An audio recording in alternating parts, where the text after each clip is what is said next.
ভর্তাটা কেউ বানায় খাবেন না, প্লিজ আমি রিকোয়েস্ট করতেছি। আমি এই রেসিপি দেওয়ার পরে দয়া করে এটা কেউ ট্রাই করতে যাবেন না। কারণ হচ্ছে এইটা এত মজা হয়, আম্মু যখন করে আমি 2-3 প্লেট ভাত শেষ করে ফেলি, মানে পুরো ভর্তার অর্ধেকই হচ্ছে আমি শেষ করে ফেলি। এখন আমি যে এডিট করতেছি আমার অনেক কষ্ট হচ্ছে, ট্রাস্ট মি। ভর্তাটার জন্য প্রথমে হচ্ছে সরিষার তেলে পেঁয়াজ আর কাঁচামরিচ হচ্ছে সুন্দর করে ভেজে নিব, আর এখানে হচ্ছে চিংড়ি মাছও দিব আমরা। চিংড়ি মাছটা দেওয়ার পরেই হচ্ছে এইটার স্মেলটা এত সুন্দর হয়, এত মজা হয় ভাই, ট্রাস্ট মি। আমি নর্মালি হচ্ছে ভর্তা খুবই পছন্দ করি, আম্মু যে কোনো ভর্তা বানাক না কেন আমার জন্য সেটা একদম অমৃত লাগে, আর এর মধ্যে এই ভর্তাটা হচ্ছে আমার মোস্ট ফেভারিট। তো এখন হচ্ছে আমরা চিংড়ি মাছ, কাঁচামরিচ আর পেঁয়াজ যেটা দিয়েছিলাম সুন্দর করে ভেজে নিব, হালকা একদম ভাজা ভাজা হয়ে আসা পর্যন্ত করবো।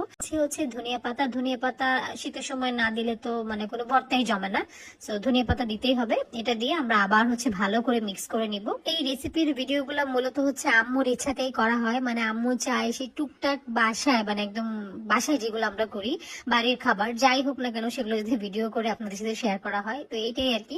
এখন হচ্ছে নাগা মরিচ দিয়ে নিচ্ছি, আপনারা যদি ঝাল না খেতে চান তাহলে এটা স্কিপ করতে পারেন। তাই প্লিজ হচ্ছে আপনারা, যেহেতু আমার আম্মু চায়, আপনারা আমার আম্মুর জন্য হলেও একটা করে ভিডিও লাইক করে শেয়ার করে দিবেন। আর রেসিপি যদি হচ্ছে করে থাকেন অবশ্যই আমাকে জানাবেন, তাহলে আমার আম্মুকে আমি জানাবো, আম্মু খুবই খুশি হবে।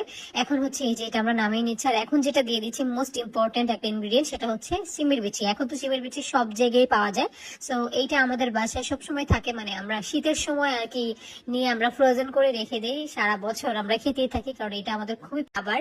তো এটা হচ্ছে সুন্দর করে ভেজে নিয়েছি। এখন হচ্ছে সবগুলা হচ্ছে আমরা জাস্ট পাটায় বেটে নিব। পাটায় বাটার মতো ভর্তার টেস্ট আর অন্য কোথাও নেই। অনেকে হচ্ছে মিক্সার গ্রাইন্ডার ইউজ করে, বাট আমার কাছে মনে হয় যে না, পাটায় বাটার মতো মজা বা পাটায় বাটার মশলার খাবারের টেস্ট অন্যরকম হয়। তো এখন সবগুলো সুন্দর করে মিক্স মিক্স মিক্স করে নিব। আমি যে ভয়েস দিচ্ছি আমার খুবই কষ্ট হচ্ছে, আমার মনে হচ্ছে যে আম্মু বোধহয় এখন বানিয়ে রাখছে, আমি গিয়ে এখন প্লেটে ভাত নিব আর এখন খাবো।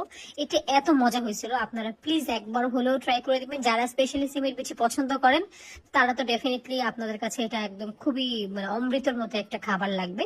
আর এই যে দেখেন খাবারের টেস্টটা, এটা একটু ড্রাই হয়, মানে খুব বেশি আর কি পানি পানি হয় না, একটু ড্রাই টাইপের ভর্তা হয়, বাট এটা খুবই মজা হয়, খুবই মজা হয়। এখন হচ্ছে ভর্তার শেষে আমরা একটু সরিষার তেল দিয়ে নিব, যাতে ফ্লেভারটা আরেকটু স্ট্রং আসে। এখন ভালো করে মিক্স করে আমরা হচ্ছে আম্মু আমাকে আমার বাটির মধ্যে দিয়ে দিবে, আর ট্রাস্ট মি এটার অর্ধেক আমি খেয়ে ফেলছিলাম। আম্মু বলতেছিল তুই খেয়ে ফেলছিস আর বাকি সবাই কি খাবে, মানে ব্যাপারটা এরকম ছিল। তো যাই হোক, এটা অনেক মজা হয়েছে। মজা হলে কি করবো বলেন, আপনারা অবশ্যই ট্রাই করে দেখবেন, আর যদি ট্রাই করেন আমাদেরকে অবশ্যই জানাবেন। আল্লাহ হাফেজ।